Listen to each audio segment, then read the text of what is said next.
quiero dar primeramente la más cordial bienvenida a todos los que nos visitan a través de la red. Junto con nosotros, todos ustedes donde están, ahí en su televisión, ahí en su computadora, nosotros aquí presencialmente, hoy vamos a celebrar lo que es la Navidad. Pero hoy vamos a ver otro punto de vista. ¿Sabían ustedes que absolutamente todo lo que hay en este libro sagrado, la Biblia, nos enseña algo? ¿Y sabían que no todo fueron tiempos agradables? No todo fue un jardín de rosas, miel y hojuelas. Hubo situaciones difíciles, hubo situaciones apremiantes, hubo situaciones de muerte, pero en todas tenemos algo que aprender para nuestra vida de cada día, nuestra vida cotidiana, lo que sufrimos, lo que padecemos, todo se encuentra aquí con un solo propósito: hacernos más exitosos, hacernos más felices, más alegres y lo más maravilloso, tener una vida eterna en la patria celestial. Y hoy vamos a hablar de que hay gentes que son escogidos y son usados por Dios. Escogidos y usados por Dios. Muchas veces las personas creen que son ignorados por Dios. Pero déjeme decirle una cosa: todos, sin excepción, tenemos la oportunidad de servir a nuestro Señor, de ser instrumento. Lo que sucede es que muchas veces no nos damos cuenta, y todo depende de decisiones personales. Recuerden, nuestro Dios no nos trata como marionetas, nos trata como seres pensantes, en los que Él depositó algo que se llama el libre albedrío. Y ese libre albedrío es el que te hace decidir para una situación o para otra, el ir o el no ir, el levantarte o el sentarte, el avanzar o el retroceder. Y todo, absolutamente todo, tiene una repercusión en tu vida, para bien o también para mal. Hoy vamos a ver qué fue lo que sucedió en aquella primera Navidad. Prácticamente todo el planeta Tierra, sin excepción, hoy sabe que mañana celebramos Navidad. Sabe que mañana vamos a estar de fiesta, vamos a estar rodeando el arbolito, viendo las esferas, viendo los regalos al pie del árbol, viendo la comida que vamos a tener, que puede ser un jamón, un pavo, puede ser infinidad de cosas, porque lo importante es el ambiente, el espíritu, cómo nos acerquemos nosotros a esa mesa, cómo nos acerquemos nosotros con nuestros amigos, lo que hablemos, lo que sintamos. Eso es la Navidad. Todo lo demás, los malls llenos de adornos, llenos de nieve artificial aquí en la República Mexicana, todo es bonito, pero es el estuche, es la envoltura de lo que realmente es la Navidad. Cristo en nosotros, Emmanuel, Dios con nosotros. Y la primera Navidad, pero muy poca gente sabía qué es lo que estaba sucediendo. La primera Navidad, simple y sencillamente, dos grupos y dos personas supieron lo que pasaba. Lo sabía nada más María, lo sabía nada más José, lo sabía el grupo de pastores, pero no pastores de esta iglesia, pastores de ovejas de aquella época, y también lo sabían los magos de Oriente. Fuera de ellos, absolutamente nadie sabía lo que estaba pasando. Y en esa situación podemos aprender muchísimo el día de hoy. Así que abróchense los cinturones, que vamos a despegar en este preciso momento. Fíjense, de estas dos personas y estos dos grupos, podemos llegar a la conclusión en que José, el desposado de María, cooperó con Dios. Los pastores que estaban en el campo celebraron por lo que estaba sucediendo. María, con lo que le sucedió, simplemente se extasió con la situación. Y los sabios de Oriente eran unos verdaderos buscadores de la verdad. La Navidad fue trascendental. Al grado es tan importante que al día de hoy sin importar en qué parte del planeta Tierra te encuentres, sin importar tus creencias, sin importar tus costumbres, sin importar absolutamente nada, tú la reconoces al poner la fecha. Porque siempre pones que estamos en el año 2018 después del nacimiento de Jesucristo. No crees absolutamente nada, pero cuando escribes la fecha, estás diciendo: Cristo nació en Belén de Judea. Esa es la maravilla. Esa es la maravilla. Que esta verdad va mucho más allá que cualquier forma de pensar, de sentir o de vivir. Puedes estar escondido en la cueva más profunda de este planeta y ahí mismo, hoy será 23 de diciembre del año 2018, después del nacimiento de Jesucristo. Y de estas dos personas, de estos dos grupos, ¿cómo reaccionar? Vamos a hacer un viaje mental a esas situaciones y les voy a pedir que traten de ponerse en los pies, en los zapatos de cada uno de ellos. ¿Qué haría? ¿Qué pensaría? Y al primero que vamos a considerar el día de hoy es a José. Primero, la palabra dice que José estaba desposado con María.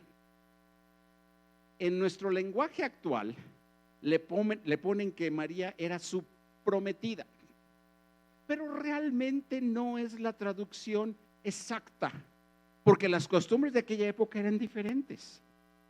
Para efectos reales, María era la esposa de José, pero sin haber tenido intimidad. María ya se consideraba esposa, porque si no, ¿cómo iban a estar viajando solos? Queridas madres, si su hija adolescente le dice: oye, tengo un amigo y me está diciendo que pasemos Navidad en Acapulco, me voy el viernes y regreso el martes, usted le diría: mijita, que Dios te acompañe. No.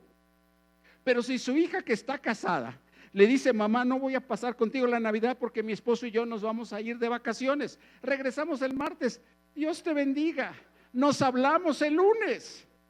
¿Se dan cuenta cómo hay cosas tan obvias que de repente nos pasan de largo? Bueno, primer punto, María estaba desposada, estaba casada sin tener todavía intimidad. Para llegar a ese proceso de la intimidad tenían que celebrar la boda con el rabino y con todos los protocolos de aquella época. Ahora fíjense lo que dice en Mateo 1, 18 al 19, y dice: así fue el nacimiento de Jesucristo. Su madre María estaba comprometida con José, pero antes de la boda el Espíritu Santo hizo que quedara encinta. José, su novio, como era un hombre recto, quiso romper el compromiso en secreto, pues para no manchar el buen nombre de la joven. Jóvenes, amigos, señores que nos están viendo, tienen a la mujer de su vida, pura, limpia, tierna. Planean casarse, están organizando todo. Cada vez que la ven a los ojos, ven literalmente la gloria de Dios en su vida. La ven caminar con esa silueta, con esa sonrisa, huelen su cabello, dicen: pero me saqué la lotería con esta mujer. ¡Qué maravilloso! ¡Qué fenomenal! Y un día esta mujer llega y les dice: mi amor, estoy embarazada. ¿Perdón? ¿Cómo? ¿Dónde? ¿Cuándo? ¿Con quién? ¿Por qué? No, no te preocupes, es de Dios. Doblemente perdón. ¿Cómo que es de Dios? ¿Cómo que estás embarazada? Si no eres mi esposa, no estamos preparando todo, que tuvimos que venir, ya estamos en los preparativos de la boda y todo este asunto, y ahora me sales con que estás embarazada, y obviamente no es mío. Imagínense la frustración de José. Todas sus esperanzas, su amor, su ilusión, su deseo de estar por primera vez con su amada.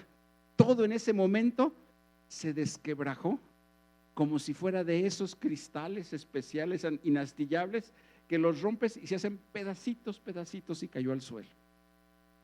Todo absolutamente pasó a un segundo término, pero era tan grande su amor por ella que dice, como era un hombre recto, quiso romper el compromiso en secreto para no manchar el buen nombre de la joven. La amaba tanto que dijo, híjole, a pesar de los supercuernos que me puso,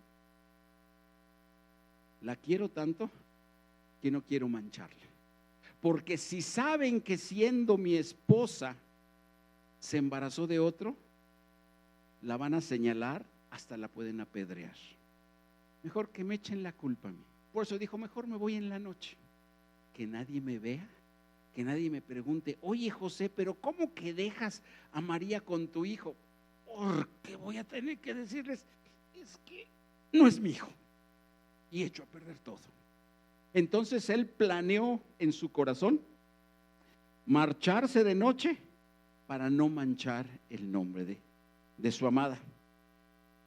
Y yo me pregunto, ¿qué hubieras hecho en esa situación? ¿Qué hubieras hecho? Que el amor de tu vida te sale con esta noticia. ¿Qué hubieras hecho? ¿Hubieras gritado? ¿Lo hubieras arrastrado? ¿Lo hubieras llevado con sus papás? ¿Hubieras puesto un anuncio en el periódico? ¿Qué hubieras hecho? Ponte en ese papel. Pero el Señor, viendo el corazón de José, que la amaba mucho, y segundo, que dijo, no, yo no puedo seguir así, pero no voy a buscarle un mal. Dice en el versículo 20, mientras pensaba en esto, se quedó dormido. ¿Ustedes alguna vez se han quedado meditando sobre lo mismo?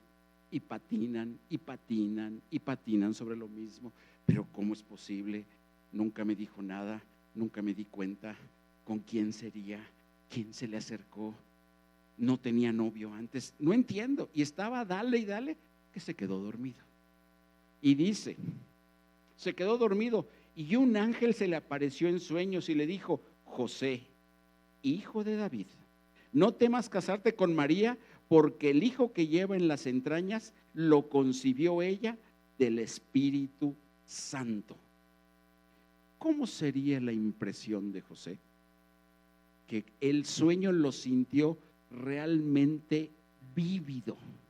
No fue una alucinación, no fue un deseo que ojalá así fuera. Él sabía que era el ángel de Dios que le estaba diciendo, hey José, José, presta atención, ven acá, enfócate, enfócate. Eso que supiste es cosa mía, es mi plan. Yo decidí que así fuera y te escogí a ti para que fueras el esposo de María. El Señor pudo haber escogido a una infinidad de hombres más, porque Él ya había escogido a María. Entonces el esposo de María pues tenía que ser, cualquiera hubiera podido ser, pero Él escogió específicamente a José por sus características, por su forma de pensar, por su corazón, y porque amaba tanto a María que no la quiso infamar, porque era un hombre recto, era un hombre temeroso de Dios, era un hombre que a como dé lugar siempre iba a buscar hacer la voluntad de Dios. Y en eso José se despierta, se da cuenta, empieza a acordarse de todo lo que había estado pensando de María, recordaba su rostro cuando le dijo estoy embarazada, y también recordaba la voz del ángel, el rostro del ángel que le dijo no temas recibirla, porque lo que en ella hay de Dios es. En ese momento él dijo, Señor, si es tuyo, yo coopero. En México tenemos otra frase, flojito y cooperando. No te resistas, yo coopero, Señor. Y eso no implicó lo que sentía José. A José dice, no lo entiendo, la verdad, no lo entiendo. No soy doctor, no soy especialista en procreación, pero no lo entiendo. Lo que es más, Señor, pues yo creo en ti, yo confío.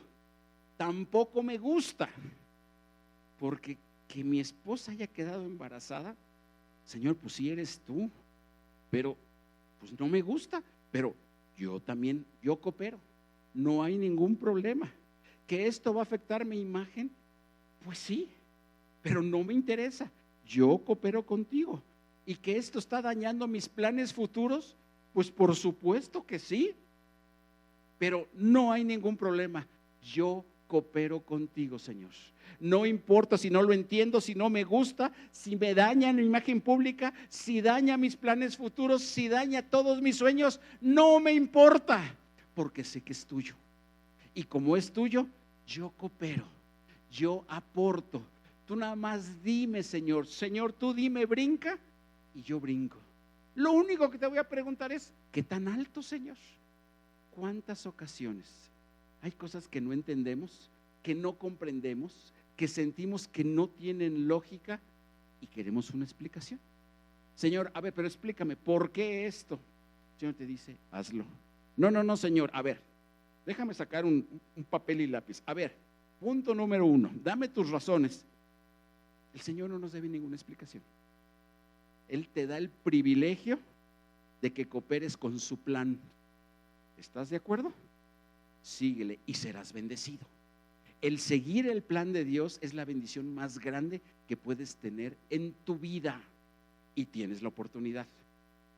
No la desperdicies, no la pierdas. Fíjate lo que dice Jeremías 29:11.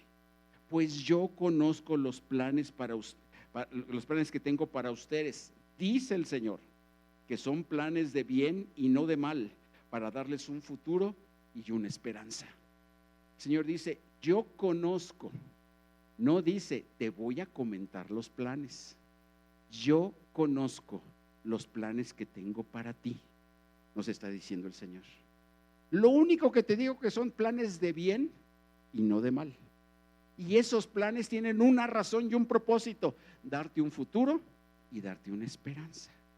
¿Cuántas ocasiones en este siglo XXI, tan lleno de cambios, tan lleno de cosas que no entendemos, decimos, Señor, tú nada más dame la certeza en el corazón que tú tienes control de las situaciones, control de las relaciones, control de la economía, control de las finanzas, control de la política, control del clima, control del calentamiento global, control de las posibles guerras. Tú tienes control de todo, porque eso me va a dar una esperanza, que no importa lo que sucede, no importa lo que vaya a pasar, tú siempre lo tienes planeado para darme un futuro. Significa que mi vida, mi razón de existir no va a acabar mañana. Tengo un futuro planeado por el Rey de Reyes y Señor de Señores. Si quieres ser usado por Dios, si quieres de verdad ser usado por Dios y entonces ser bendecido, simple y sencillamente coopera con los planes de Dios. Coopera con los planes de Dios. ¿Te ha pedido cosas extrañas el Señor? ¿Te ha pedido cosas que van contra tu forma de ser? El decir, ve y ponte a cuentas con tu hermano, ve y ama al que te dañó, ve y haz esto, haz aquello. El Señor te dice, hazlo, porque ese es mi plan. Primer grupo, este fue la primera persona. El primer grupo, punto número 2, los pastores que estaban pastoreando ovejas. Primero, los pastores de ovejas en aquella sociedad eran el sótano del nivel social, cultural, económico de la población.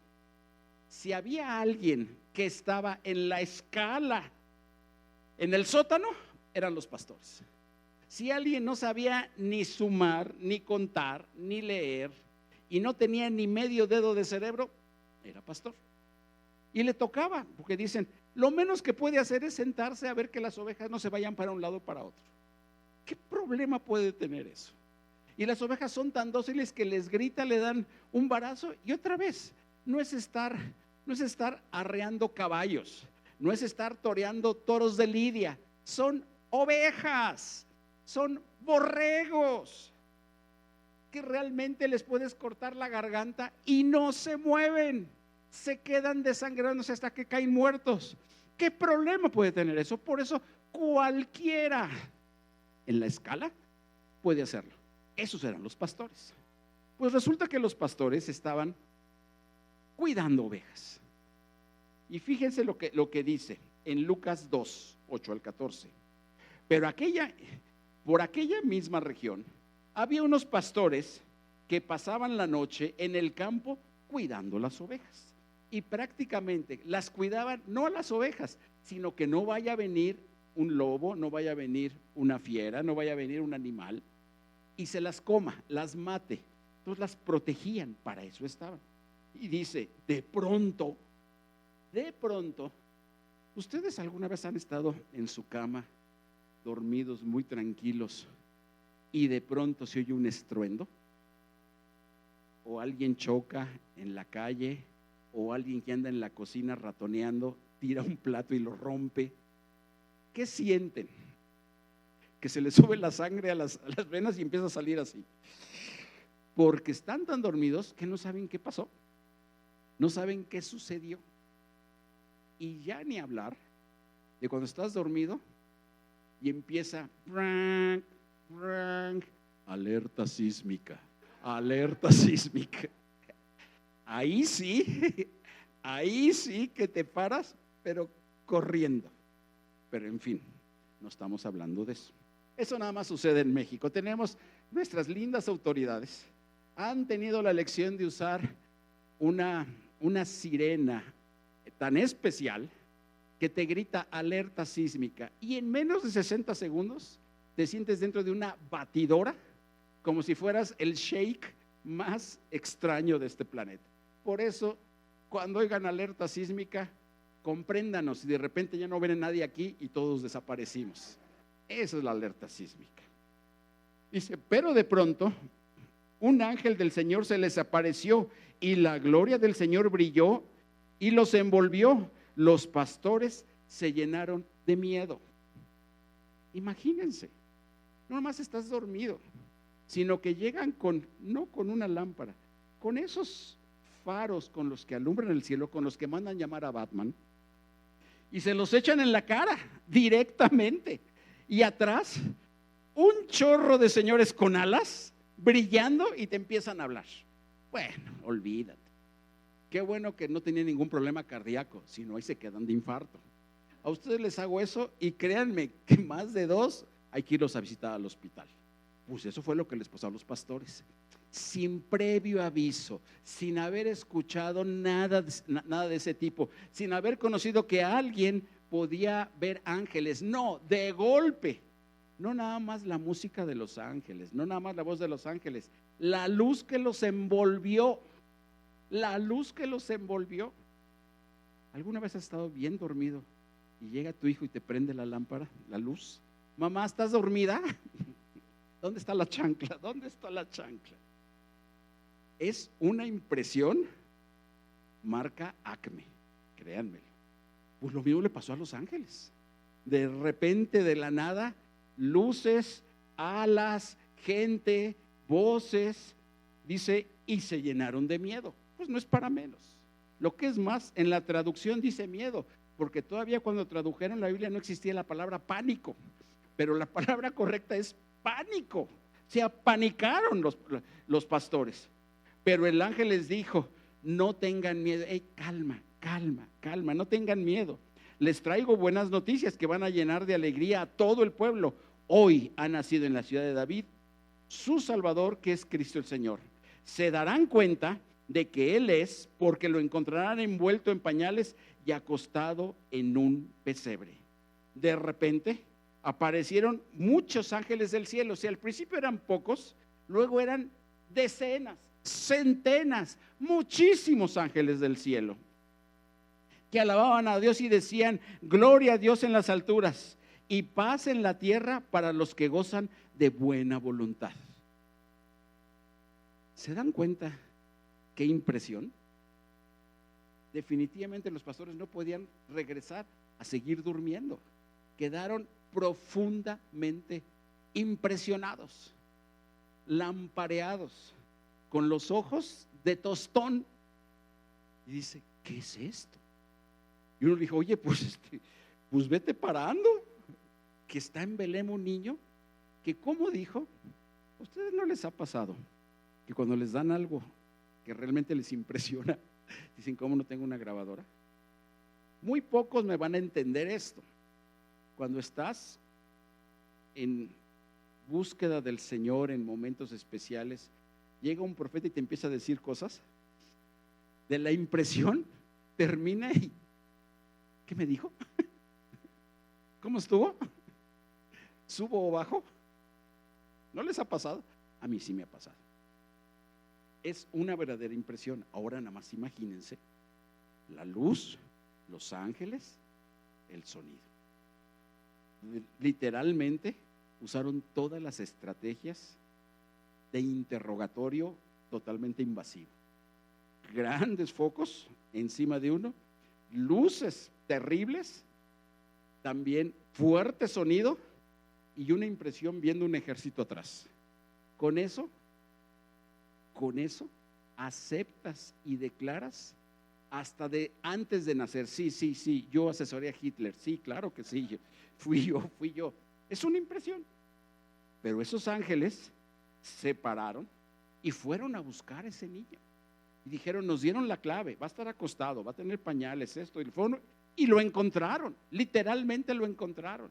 Y cuando lo encontraron fue maravilloso para ellos. Ellos no entendían porque nunca habían leído la ley, nunca habían leído las profecías de Isaías, no tenían ni la más remota idea de qué se trataba el asunto. Pero ellos dicen, los ángeles se aparecieron y se está cumpliendo aquí. ¿Y qué fue lo que hicieron los pastores? Fíjese, y los pastores regresaron dando la gloria a Dios y alabándole, porque habían visto y oído, todo sucedió tal como se les había dicho. Dice, ángeles se aparecieron, nos dieron las coordenadas, fuimos al lugar y ¿qué creen? Exactamente como nos lo dijeron, así era. Y eso les causó grande alegría. Regresaron haciendo fiesta. Si tú quieres que el Señor te use, aprende a hacer fiesta con lo que ves de Él. Aprende a hacer fiesta con lo que sabes de Él. Recuérdate, el cristianismo no es para andar con caras compungidas. El cristianismo no es para andar con cara de diarrea. A mí la gente no le gusta invitarme a sus sepelios porque no puedo estar serio. Llego, ¿dónde está? Está en la caja.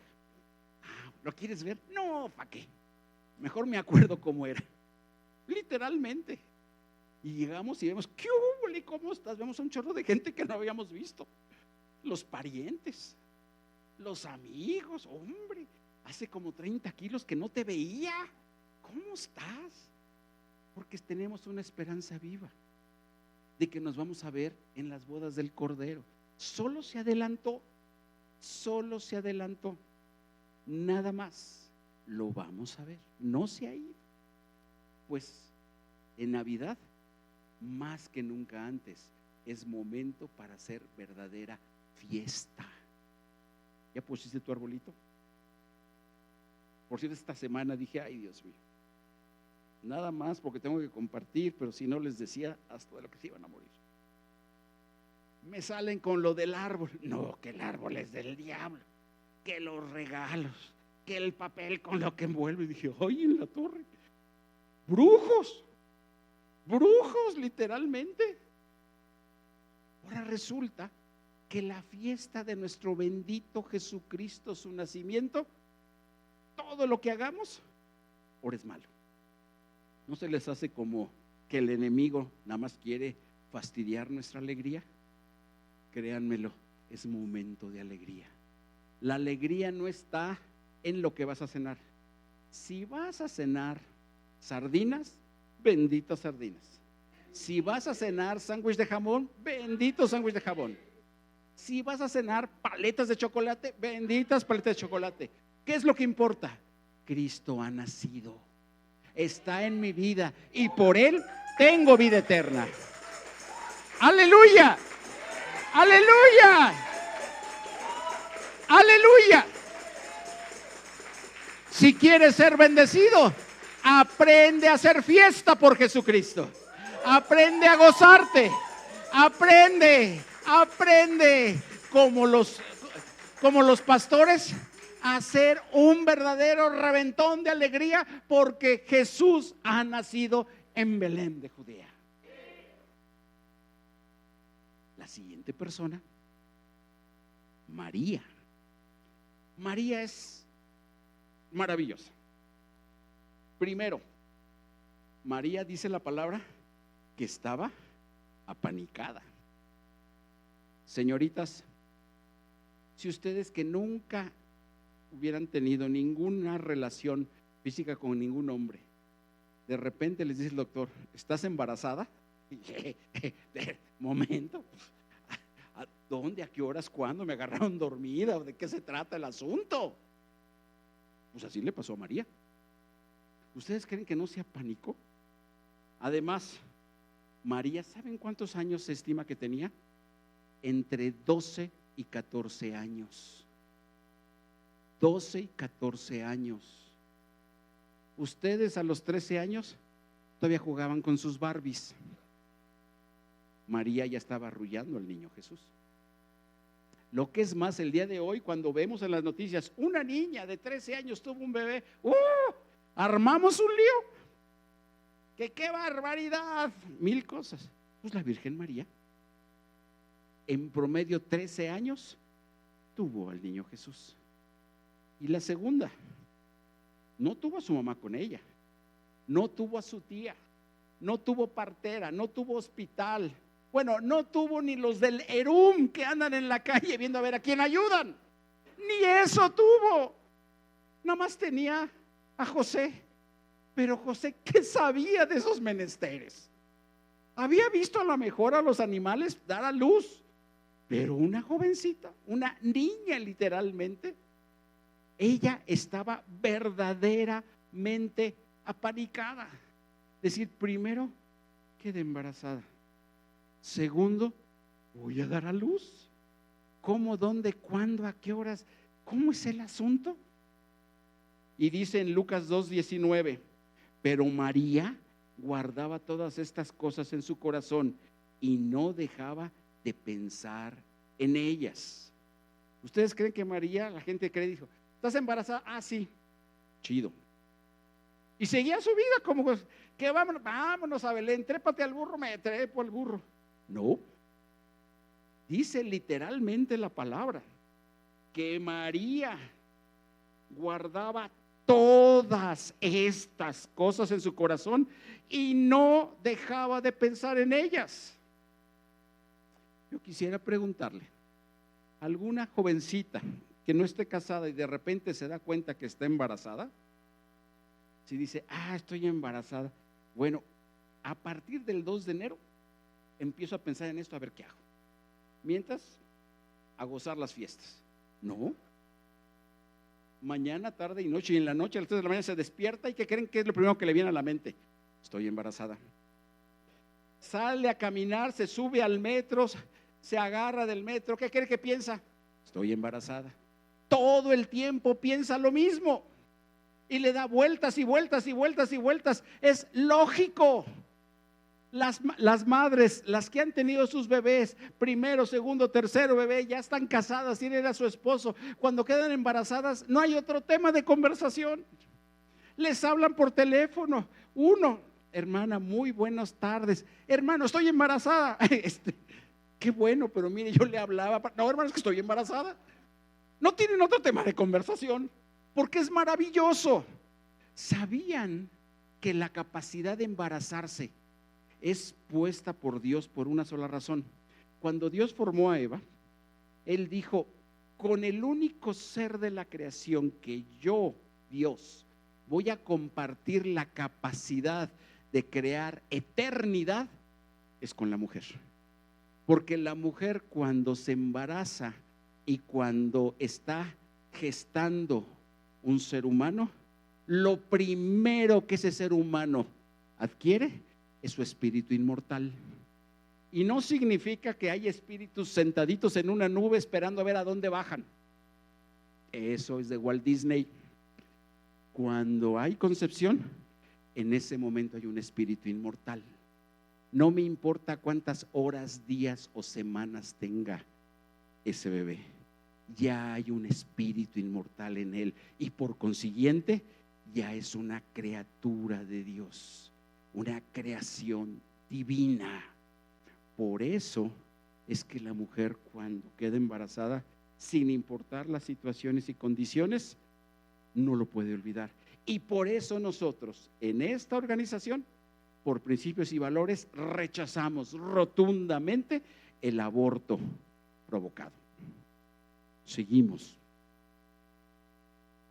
María, lo primero que hizo, escuchó al ángel. Después lo estuvo recordando y lo estuvo meditando. Cuando la Biblia dice y guardó todo profundamente en su corazón, en la traducción se puso así, pero lo que quiso decir es meditaba todo el tiempo, lo meditaba. ¿Y saben por qué? Porque María era una mujer de la palabra. María conocía muy bien lo que decían los profetas, lo que decía la Torá, lo que decían las escrituras. Y ella sabía que se había profetizado que el Mesías nacería de una virgen, que sería de la casa de David y que nacería en Belén. Ella lo sabía y por eso empezó a meditarlo. Decir, bueno, es que todas las profecías, pues yo quepo en ellas, pero ¿será cierto? Por eso meditaba y meditaba y meditaba en la palabra. Cuando el Señor nos pide algo, lo que te esté pidiendo en esta Navidad, pásalo por la palabra. Cuando lo quieres analizar y meditar de acuerdo a tu conocimiento, a tu experiencia, a tus estudios, a tu nivel social, económico, político, lo que sea, nunca le vas a encontrar sentido. Créemelo, nunca le vas a encontrar sentido. Cuando lo empiezas a analizar a través de la palabra misma te va a aventar la solución y te va a decir cómo lo que te está pidiendo el Señor está totalmente de acuerdo a su plan para tu vida. Y la palabra te va a decir, ¿quieres cosas buenas? ¿Quieres tener un buen futuro y esperanza? Deja que Dios planee y tú simplemente coopera y mete y cree a la palabra, cree. Por eso María, cuando escuchó y analizó, simplemente se soltó y se extasió, se embelezó en lo que le había dicho el ángel y las situaciones que estaban sucediendo, porque ella tuvo 9 meses para ir viendo cómo esa palabra literalmente crecía y se fortalecía en ella. Yo me pregunto, ¿hay alguna vez que el Señor te haya hablado en alguna forma tangible a través de la palabra? Pero no es para cumplirse hoy o mañana o pasado mañana. Tiene un proceso de gestación y tú vas viendo cómo poco a poco se va gestando. Todas las mamacitas que están aquí y las que nos están viendo que han tenido un bebé saben que los 9 meses son de bendición, pero no los 9 meses son de tranquilidad y alegría. Hay momentos de mareo, hay momentos de cansancio, hay momentos de piernas hinchadas, hay momentos de vómito, hay momentos altas y bajas. Yo recuerdo que Marce me decía, es que el último mes está como para aventarse por la ventana. Dice, ya no puedo dormir, ya no me puedo acomodar, ya no puedo comer. Es la locura, dice, porque no son de 8 meses, sino de 9. El último mes es difícil. Ahora, hay otras mamacitas que dicen, no, me la pasé re a gusto, 9 meses y ni me acordaba. Bueno, Dios las bendiga, esa es una gran bendición para ustedes. Y hay otras mamacitas que desde el 3er mes tienen que guardar cama. En fin, el Señor te da una promesa y hay altas y bajas de acuerdo a tu genética espiritual, altas y bajas, pero ten por seguro que a los 9 meses verás la promesa de Dios llorando de alegría y en tus brazos. Ese es nuestro Señor.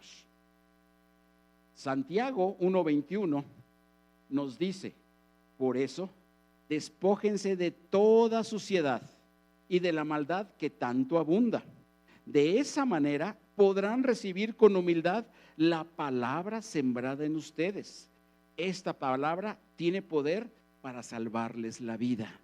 Al final de cuentas, lo que recibió María era parte de la palabra, que a ella le tocó que se estaba escribiendo en original cuando se la dijeron. Hoy nosotros la podemos leer y puede ser de bendición para tu vida, y el Señor puede estar hablando a través de lo mismo que le dijo a María.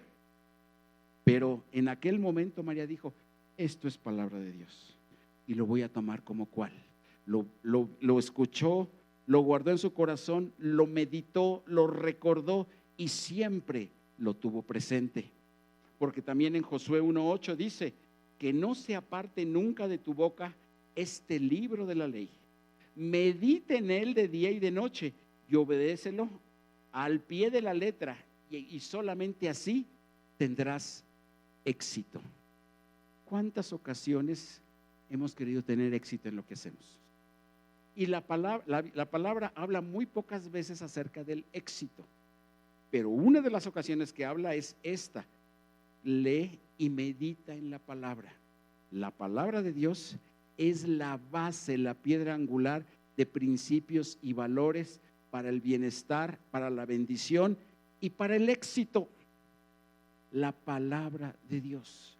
Puedes estudiar la carrera que quieras. Yo soy ingeniero, puede haber contadores, abogados, administradores, médicos, lo que sea. Es bueno.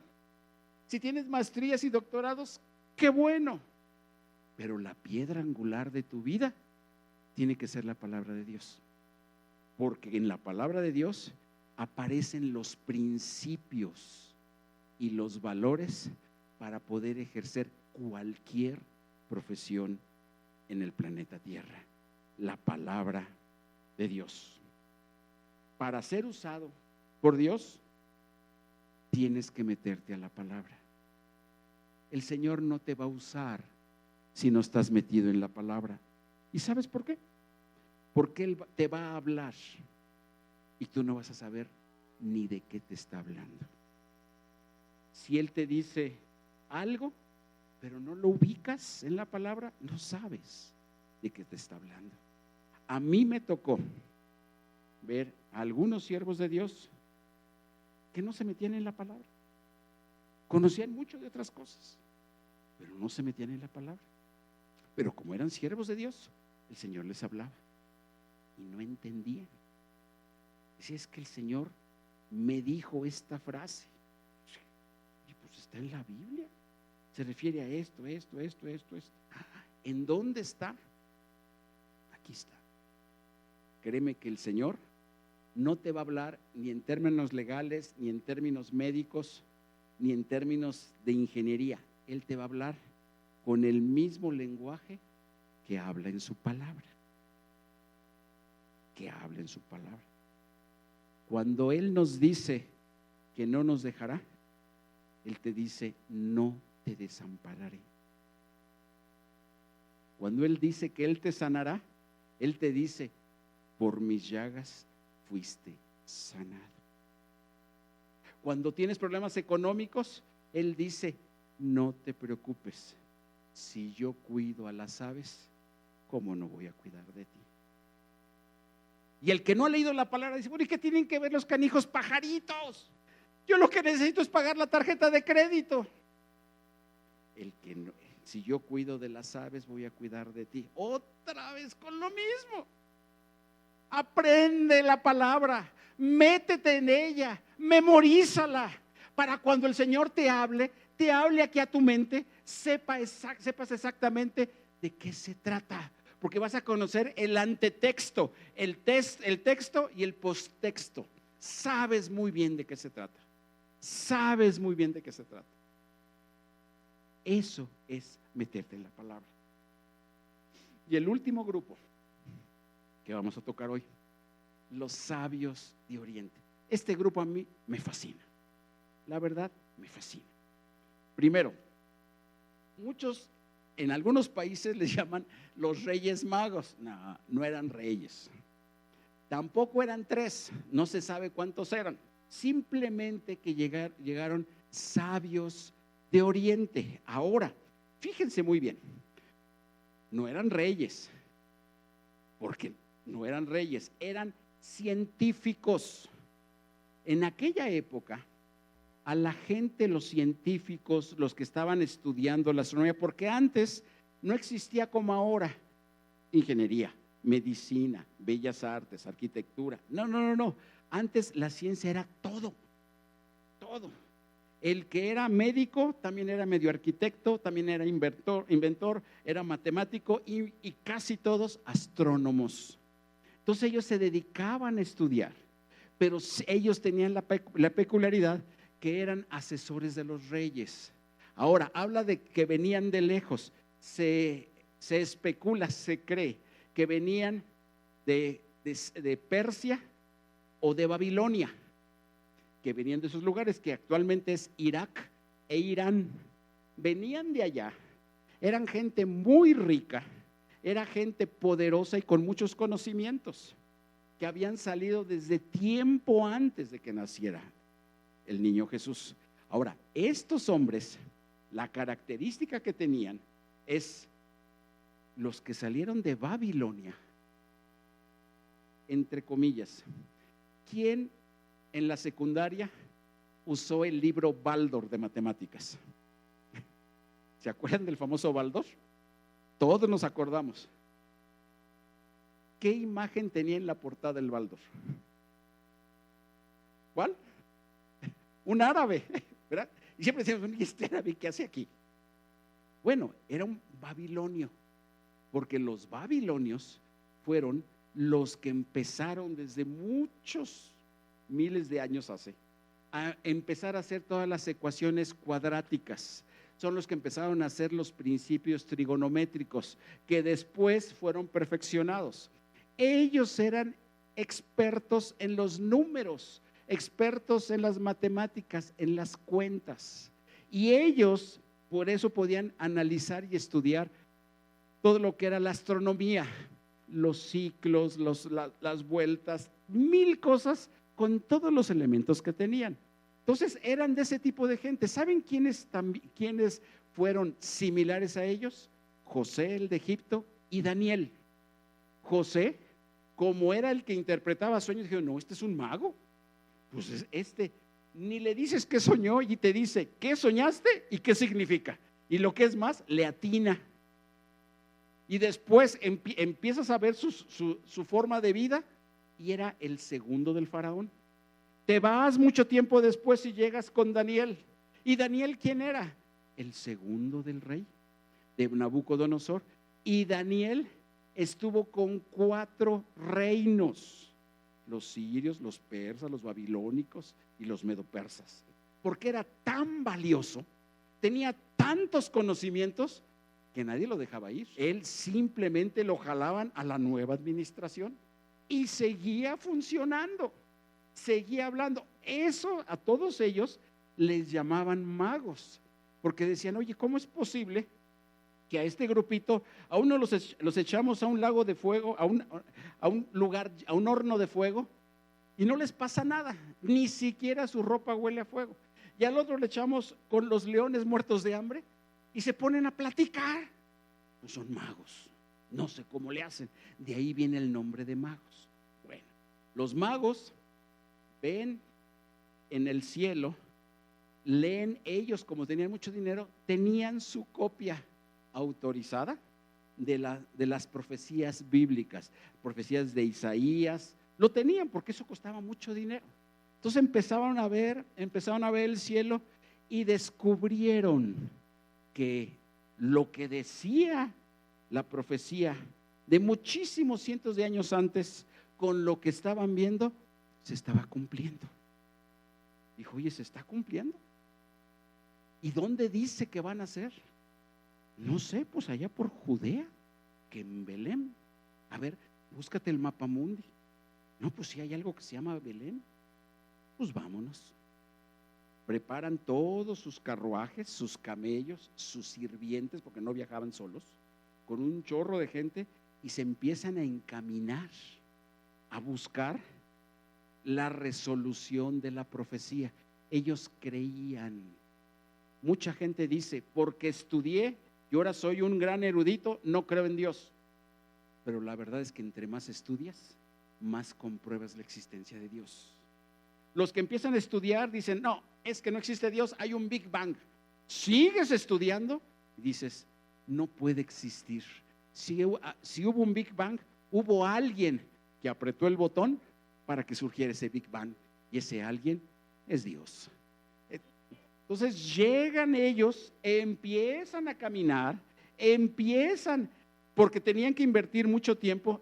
Hay una distancia como de 500 kilómetros de donde salieron a donde estaba el niño Jesús.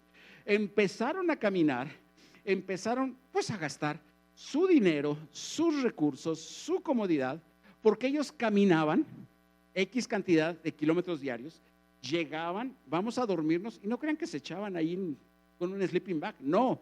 Sus sirvientes montaban las tiendas de campaña, ponían los tapetes persas, ponían los almohadones, armaban completamente su casa para esa noche. Dormían, cenaban, desayunaban, levantaban todo y seguían caminando. Tardaron meses en llegar. Meses. ¿Por qué tardaron meses?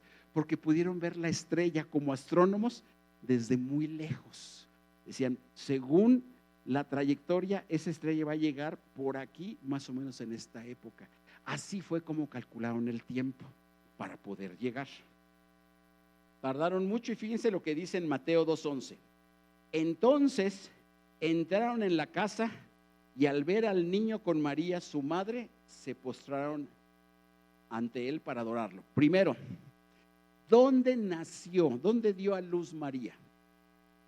¿En dónde? En un pesebre. El pesebre es el lugar, la batea donde comen los animales. ¿Estamos de acuerdo? ¿Dónde estaba esa batea? ¿Dónde estaba ese recipiente? En una cueva. ¿Estamos de acuerdo? Ahora, vayamos a este versículo. Entonces entraron. ¿A dónde entraron los? ¿A dónde entraron? ¿Se dan cuenta del tiempo? ¿Por qué no había lugar en el mesón? Porque estaba ocupado por el censo. ¿Estamos de acuerdo? ¿Qué pasó después de que se llevó a cabo el censo? Pues se fueron todos, se regresaron. Es como ahorita, las playas están repletas. ¿Qué va a pasar el martes o el miércoles? Pues se van a vaciar, ya cada quien se regresa a su casa. Primero María dio a luz en una cueva, en un pesebre. Cuando llegan los magos de Oriente, ya se había desocupado los lugares de renta y ya habían rentado una casa. ¿Cuántos días pasaron? ¿Cuántas semanas? No lo sabemos. Solo sabemos que los magos de Oriente iban buscando al rey de los judíos. ¿Y por qué decían el rey de los judíos? Porque así lo dice la profecía que tenían escrita en los pergaminos. Entonces dice, entonces entraron en la casa y al ver al niño con María su madre, se postraron ante él y lo adoraron. ¿Lo adoraron? A ver, momento. Eran hombres ricos, eran sabios, eran asesores directos de los reyes, traían muchísimos sirvientes, traían tiendas de campaña, tapetes persas, comida, de todo. Y cuando ven un bebecito, se hincan para adorarlo. Simple y sencillamente, ellos habían estudiado que ese Mesías, ese niño era el Mesías, el Hijo del Dios viviente. Se habían metido a fondo porque habían tenido acceso a todas las profecías que habían sido escritas en aquella época, porque para eso les daban dinero los reyes, para que se llenaran de conocimiento, incluyendo el conocimiento de los hebreos, incluyendo el conocimiento del pueblo de Israel. Entonces, habiendo estudiado, y cada vez que hacían un alto en la noche y preparaban todo el campamento, estoy seguro que se sentaban y empezaban nuevamente a leer y veían al cielo y leían, decía, definitivamente este es el tiempo y definitivamente es el Mesías, pero no nada más es el rey de los judíos, es el Mesías esperado, el Hijo de Dios. Y con esa mentalidad llegaron al grado que cuando se presentan y ven al niño, teniendo toda la investidura real, la investidura social, económica, política que había frente a gente común y corriente, no pueden hacer otra cosa que doblar sus rodillas y postrarse en tierra. Esa es la figura de cuando venimos nosotros a Jesucristo. Cuando nos damos cuenta de la porquería que somos sin Cristo, nos damos cuenta la cloaca tan hedionda y asquerosa donde estamos hundidos, pero venimos como en este lugar y tenemos la oportunidad de presentarnos enfrente del Mesías, del Hijo de Dios. No podemos quedarnos de pie. Nos postramos, decimos: Señor, ten misericordia de mí. Ten misericordia de mí. Cualquier persona, cualquier ser humano, cuando se presenta ante Cristo, no puede permanecer de pie. Tiene que arrodillarse y decir: Señor, ten misericordia. Pero para tener un encuentro con Jesucristo, primero tengo que saber que Él es el Cristo. Tengo que reconocerlo y tengo que saber quién soy yo. Mi verdadera condición humana, mi verdadera condición espiritual. Y lo más maravilloso, que me hinco como una piltrafa humana y me levanto como miembro de la familia de Dios. Ese es nuestro Señor. Ese es nuestro Señor. Aleluya. Aleluya. Aleluya. Se postraron, se tiraron al piso. No les importó ensuciar sus ropajes. No les importó nada porque estaban enfrente del Mesías esperado. Y estando ahí, dice, se postraron ante Él para adorarlo. Luego abrieron sus alforjas y le ofrecieron como tributo oro, incienso y mirra. En la versión que estoy usando, dice, le ofrecieron como tributo. ¿Qué es el tributo? Tributo dan los que están debajo de autoridad. Ustedes, todos los que estamos aquí, damos tributo a nuestras autoridades cuando pagamos el IVA, cuando pagamos el impuesto, cuando pagamos el impuesto sobre la renta, cuando pagamos una diversidad de impuestos.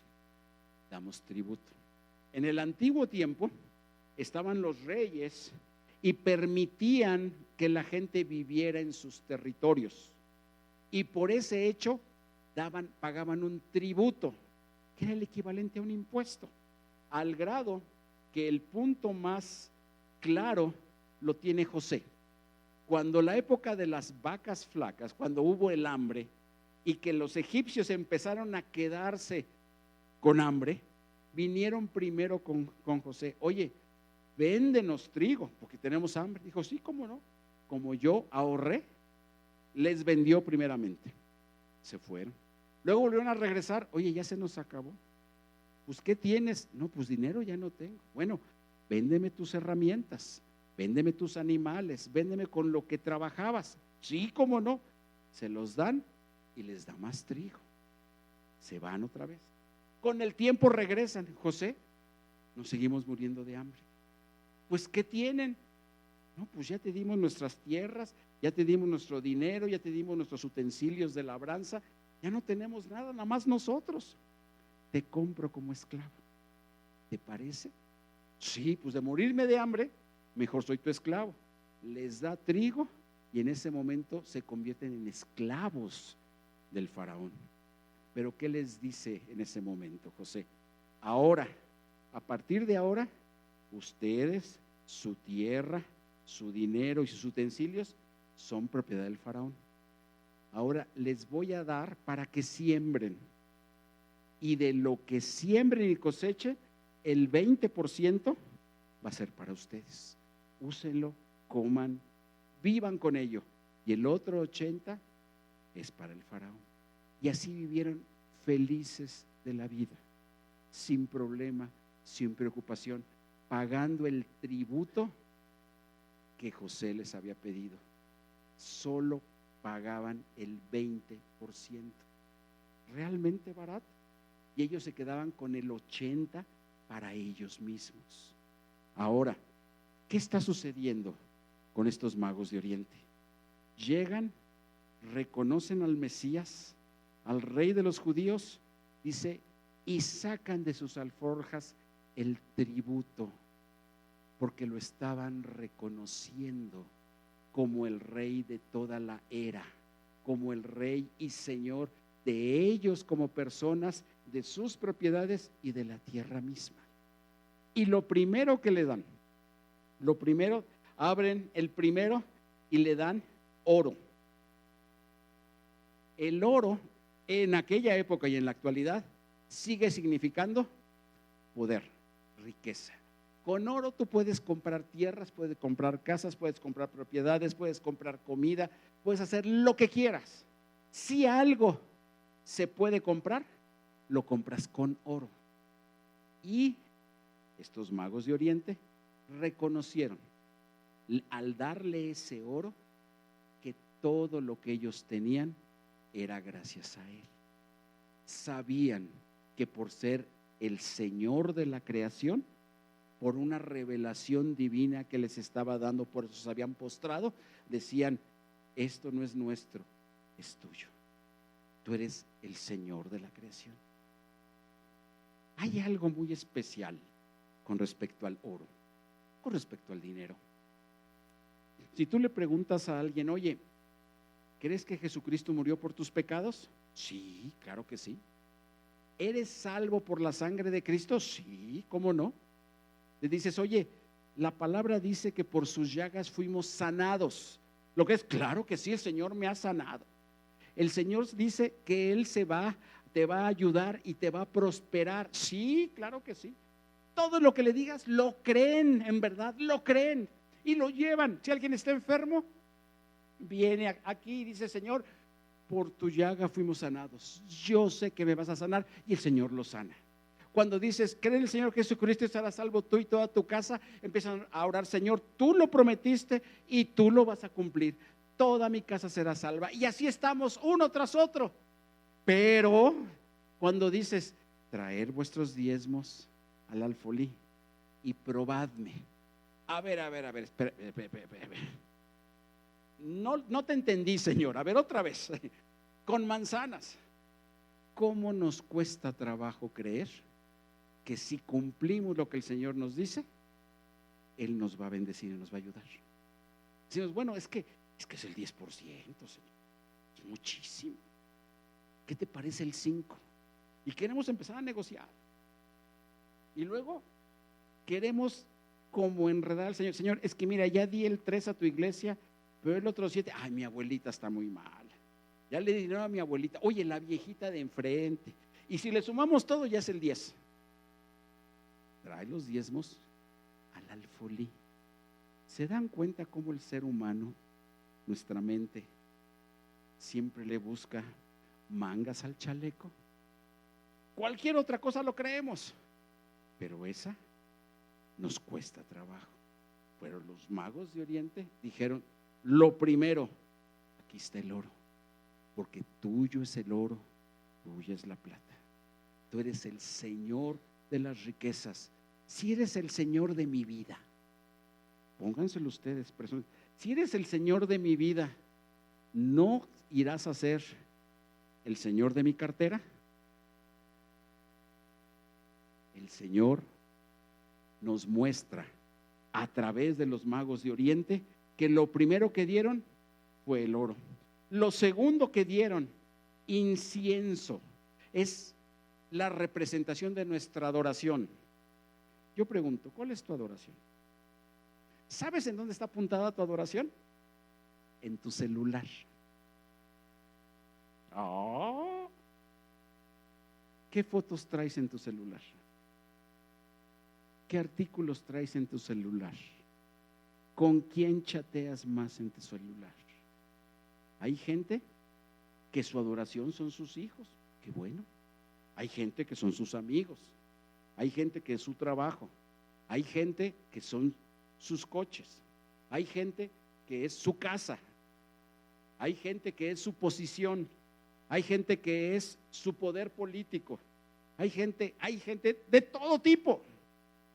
Pero una cosa te digo, ¿cuál es tu adoración? En tu estado de cuenta se puede ver cuál es tu adoración. Y el ser humano tiene capacidades que tú no te imaginas. En Renacer, se ha visto cómo hay gente que su adoración es la droga. Vive para ella, trabaja para ella, sueña con ella. No le importa familia, no le importa salud, no le importa nada. Hay gente que su adoración es el poder y no le importa deshacer vidas con tal de tener poder. Los magos de Oriente dijeron: Señor, tú, niño Jesús, eres mi adoración, contigo y por ti. Yo cuántas ocasiones, decenas por no decir centenas, he visto en este mismo lugar precisamente decenas de jóvenes, hombres y mujeres entregados al Señor, pero realmente aferrados al Señor. Y de repente se les aparece un fulanito o una fulanita que no tiene nada que ver con el Señor, lo que es más anti-Señor. Y de la noche a la mañana cambian su adoración hacia nuestro Jesucristo por el fulano y la fulana. Y como luego decimos, se casan y compraron su cebollita. A llorar se ha dicho. Y terminan divorciándose. Y terminan viviendo solos, viviendo solas, y terminan en una verdadera desgracia. ¿Por qué? Porque cambiaron su adoración. Cambiaron su adoración. Es realmente triste. Yo hablaba el otro día con Pastor Guillermo. Es realmente triste que hay temas que no podemos compartir en México, ni en este lugar, porque los hacemos garras. No podemos. Tenemos que irnos: Señor, ten misericordia, ten misericordia. En otros países yo he compartido temas generacionales, donde hay gente que ha servido a Dios desde el Mayflower, 1700 y tantos. Cuando llegaron a América ya venían predicadores, que de esos predicadores 20, 30, 50 generaciones después siguen predicando el evangelio hoy. Desgraciadamente nuestro país no tuvo esa bendición. Desgraciadamente con nosotros otros nos conquistaron y nos trajeron su lacra, no el temor a Dios. Pero ¿no creen que es tiempo de que nosotros seamos la primera generación? Y decir: ok, mis padres no, allá ellos, pero a partir de hoy yo y mi casa serviremos al Señor. Y mis hijos servirán, y mis nietos servirán, y mis bisnietos servirán. Y dentro de 100 años, si todavía estamos en esta tierra, van a poder decir: mis bisnietos están sirviendo a Dios. Esa es una maravilla, esa es una gran bendición. Por eso cuando yo me topo con gente que platico y resulta que tienen más de 100 años su familia sirviendo a Dios, la verdad los amo. Dije: bendito sea el Señor. Y también lloro por dentro cuando veo que nietos de grandes siervos de Dios se han olvidado por completo de Él. Oye, pero si tu abuelo fue el fundador de ese movimiento tan grande, que ahora son Miles, cientos de miles. Es que él creía en esas babosadas. ¿Cómo es posible? Pero nosotros seguiremos a partir de hoy decir: mi adoración vas a ser tú, Señor, y me voy a encargar que mis hijos vean en mí y aprendan por lo que ven en mí, no por lo que les enseño. No estén recargados en las maestras de escuela dominical, que son lindísimas, lindísimas, pero la obligación es de ustedes, madres, de ustedes, padres, el enseñarles a doblar sus rodillas todas las noches en su cama y darle gracias por ese día.